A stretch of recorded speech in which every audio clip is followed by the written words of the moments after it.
Aí vale você querer atropelar o processo penal, atropelar as garantias individuais. Por quê? Porque as vítimas parecem importar mais. Os ministros parecem importar mais. Então é isso. E como não só de crítica vive o homem, eu propus ali o capítulo 5, Suspiro da Virtude, né? Porque Aristóteles disse que a virtude está no meio termo. A justiça está no meio termo, ou seja, está no equilíbrio. O garantismo penal integral. Garantismo penal integral é um termo proposto pelo professor procurador regional da República, Douglas Fischer, né? Inclusive, ele vai dar uma palestra dia 8 agora para a gente. Estão todos convidados. Paridade de armas no processo penal é o meu primeiro tópico. Por que eu trato da paridade de armas? Para pressupor o equilíbrio no processo penal, né? Para cada ataque há uma defesa, para cada argumento há um contra-argumento, para cada prova há uma contraprova, para cada decisão há um recurso. Então, a paridade de armas no processo penal é, sim, um requisito para um garantismo penal integral. O outro tópico é o porquê do termo integral. Eu cheguei na professora Maria Angélica, o ano passado, falando sobre o meu tema, olha que ironia, e perguntou, professora, por que o garantismo penal virou sinônimo de impunidade? Eu não sei se ela vai lembrar. Ela falou, eu não sei se virou. Inclusive, ela ainda me recomendou 2 livros, que é a Eichmann em Jerusalém e Vigiar e Punir, do Foucault, né? Sobre as misérias da prisão e como o mal faz parte de nós, né? A banalidade do mal, ali na questão do julgamento. Enfim, e aí ela me disse, sim, que ela não tinha essa visão, mas eu tinha, e muita gente tinha ao meu redor. Então, o professor Douglas Fischer propôs esse termo, esse sufixo, né, integral, para justamente desvincular o garantismo penal da impunidade. Pela criminalização do garantismo penal, que, vou reafirmar, é benéfico, é legal, o garantismo penal, eu não estou criticando o garantismo, mas sim sua ação. Então, por isso ele colocou o termo integral, para a gente ter uma visão mais clara, uma terminologia mais adequada.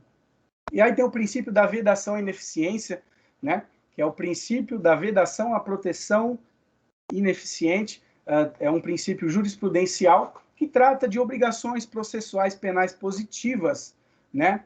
No caso da tutela de direitos individuais e coletivos. É dizer o seguinte, o Estado ele precisa olhar para o acusado e garantir todos os direitos esculpidos na nossa Constituição, como também precisa olhar para a sociedade e dar uma resposta, dar um fim àquele processo, dar uma resposta que seja razoável para aquela pessoa que teve seu bem jurídico lesado, entende? Então deve haver eficiência na persecução penal. E o Brasil não é eficiente. O Brasil tem inúmeras condenações na Corte Interamericana de Direitos Humanos por violação a direitos humanos, pois não elucida crimes, não pune corretamente alguns criminosos. Na época da ditadura militar, principalmente, tiveram várias condenações do Brasil na Corte Interamericana de Direitos Humanos.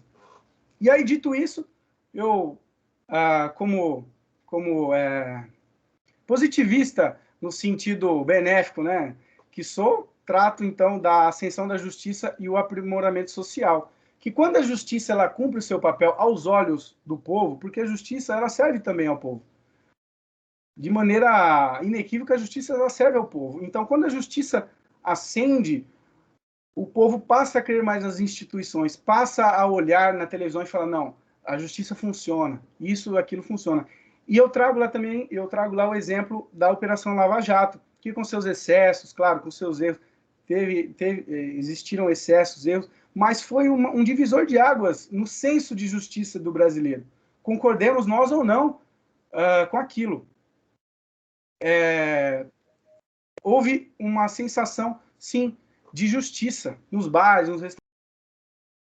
Antigamente parecia que o crime do colarinho branco compensava, hoje não parece mais que compensa, né? Isso antes da prisão, da decisão que acabou com a prisão em segunda instância, né? Então isso traz a nós um aprimoramento social, porque nós, como sociedade, quando nós temos um Estado presente, um Estado que atende os nossos anseios e que olha para o social, nós nos aprimoramos, né? Tem um texto que o professor Luciano Tertuliano passou para a gente no ano passado, que é o Corrupção e Capital Cívico, que diz que quanto mais corrupto for o ambiente que você vive, mais tendência a corromper-se também, você tem.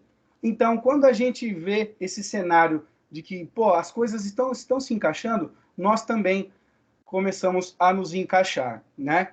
Então, é na busca pela justiça, é na busca pelo equilíbrio dessa balança quase que sagrada nossa do direito, que eu passo agora para a minha conclusão, que, como eu disse, eu não vou, acho que eu já me estendi, desculpa, gente, mas assim, a conclusão que eu cheguei é o seguinte: eu comecei esse trabalho com outra cabeça. Eu comecei esse trabalho com uma cabeça bem mais punitivista, uma cabeça mais revoltosa, que me levou também a escrever muitas coisas na emoção. Eu reli, tirei, mas assim, a conclusão que eu tiro é que nós devemos ter um direito penal mínimo e necessário, o mínimo necessário, para que nós o manipulemos o mínimo possível, para que haja o mínimo possível de manipulações, para nós termos um sistema penal processual penal coeso, sólido, né? E eu também milito em favor de um garantismo penal integral para que todos os direitos sejam garantidos em sua integralidade, sem visões monoculares, interesses escusos, né? E também tiro a conclusão de que é necessário desvincular o garantismo com impunidade. Isso eu trouxe provocativamente, inclusive no meu tema, né, no meu título. Então, é necessário desvincular garantismo. Gente, garantismo não é impunidade. Garantismo é defender a cumprimento da lei, a defesa dos direitos. Não é passar a mão na cabeça de criminoso. Nós defendemos direitos, não defendemos pessoas. Defendemos pessoas, mas à luz dos direitos, né?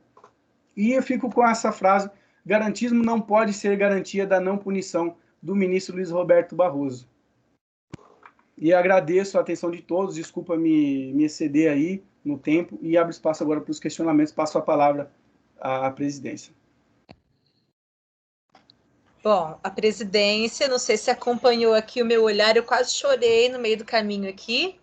Eu não tenho nada para pontuar agora, eu peço desculpa, gente, porque o Luciano está fazendo audiência lá embaixo, são 6 audiências criminais. E minha filha não pode ficar com ele. Então, eu estou aqui em cima e ela está correndo, fazendo um fervo aqui, né? Eu tô tentando equilibrar as coisas que ela quer te ver, Henrico, por toda a lei. Então, para eu conseguir avançar, eu vou mostrar ela aqui, pela glória do Senhor, porque ela sabe que a tia Tuquinha tá aqui. Então, tá impossível para mim. Eu vou ter que quebrar aqui o gelo dessa banca. Vem aqui. Pela honra e glória do Senhor, você põe a cara aqui, fala oi para todo mundo, fala oi. Oi, Lídia! E agora você sossega a periquita lá, pela glória de Deus. Desculpa. Maria Angélica, eu passo a palavra para você apontar as suas considerações. Aí, por último, eu quero tecer alguns comentários sobre o Henrico. Não sobre o trabalho do Henrico, porque sobre o trabalho do Henrico, o trabalho falou por si, né? Eu quero falar sobre o Henrico.